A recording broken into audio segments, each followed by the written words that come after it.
Now on Radio 4, guess what Carl's fed up with this week in Karl Pilkington's Sick of It, narrated by Elizabeth Conboy. Karl Pilkington is sick of people telling him he should be on Twitter. I think in years to come we'll look back on it and go, what was all that about? They're sort of obsessed, aren't they, about having mates, all this online stuff, the Twitter stuff. That's not mates. They're not mates.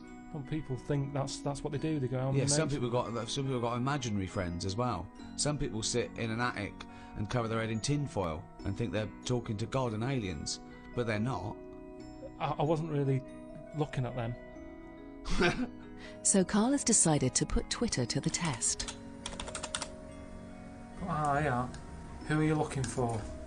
By the power of tweets, he's going to see if he can become proper friends with the site's best-known user, Stephen Fry. Stephen Fry. The reason I'd like Stephen Fry as a mate is because he's brainy, and I haven't got a brainy mate. But can Karl really become friends with Stephen through Twitter? If I can't make a proper mate out of Twitter, then it's all pointless.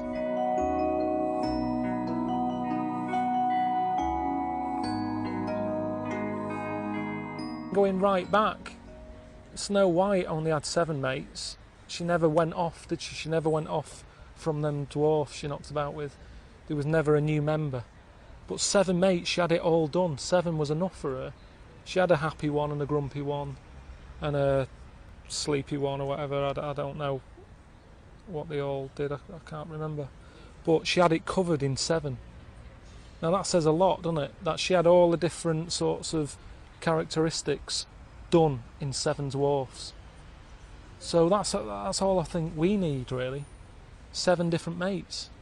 1 for moaning, you know, sometimes it's nice to have a mate who moans because it makes you feel better. That's when she would have seen grumpy. 1 when she's not in the mood for a lot of chat, knock about with sleepy. I think there's something in that. So you don't need more than 7 mates. So this is where I need to find Stephen Fry, innit? Along with Ricky Gervais and Steve Merchant, Karl is the star of the world's best-selling podcast. But despite his success on the internet, he has never joined a social networking site like Facebook or Twitter. To track down Stephen Fry, he'll have to.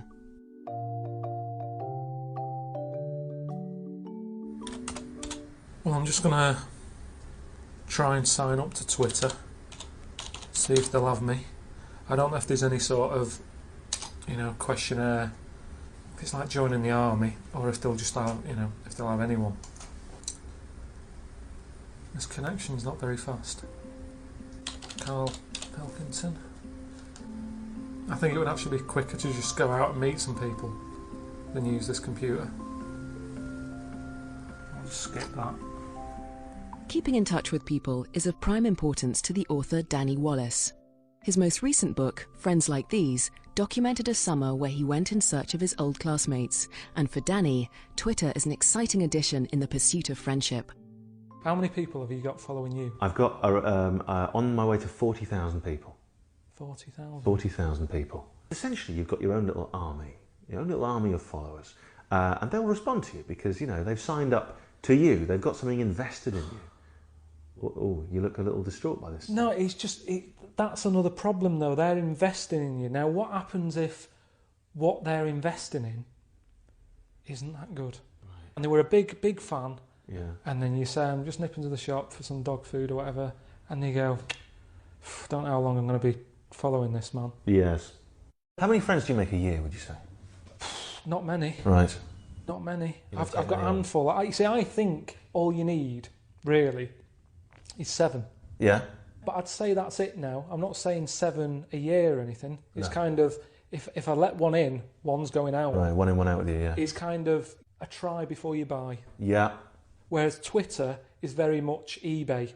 I want it. Well, you haven't seen it yet. Yeah. It doesn't matter. Here's my money. Right. Well, don't complain when it turns up and that sofa's got a little stain on it. There he is. Stephen Fry, British actor, writer, Lord of the Dance, Prince of Swimwear and blogger. Click on his face. He's got 726,000 followers now. That's a lot, isn't it?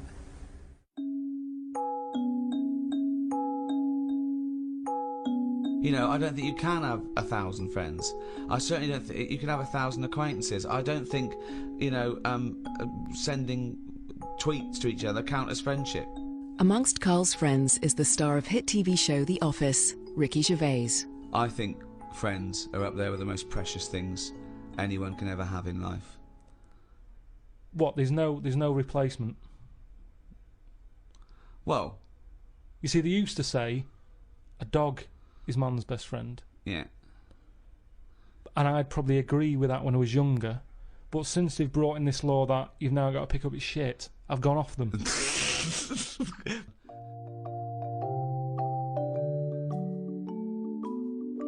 You know, I say I've got 7 mates like Snow White has, but I've kind of got, you know, 2 or 3 dopies.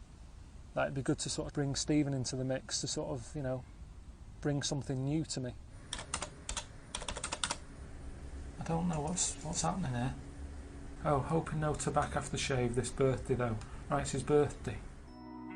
By sheer coincidence, the day Karl has joined Twitter to try and become a real friend of Stephen Fry has turned out to be Stephen's birthday. Well, I've got to think about what I want to say, because you can't be too familiar, can you? See, this is where in real life you can slowly get to know someone. But now, if I've got to send him a message, it's got to be something worthwhile, hasn't it?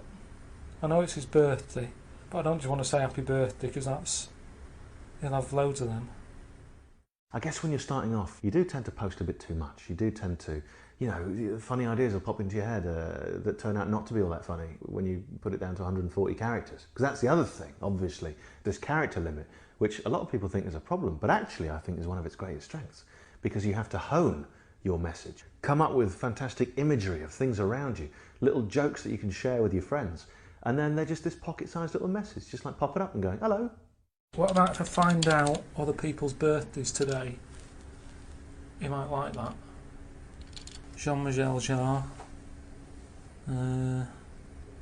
He'll probably like someone from sort of years ago who does poetry or something. Steve Guttenberg. It's his birthday today. We all know him. Yasser Arafat. It's a bit heavy though, isn't it? Steve Guttenberg's a good one, because everybody likes Jaws. Wasn't he in Jaws? Oh no, he was in Police Academy, wasn't he? I reckon that's a good opening gambit. If I just say, happy birthday.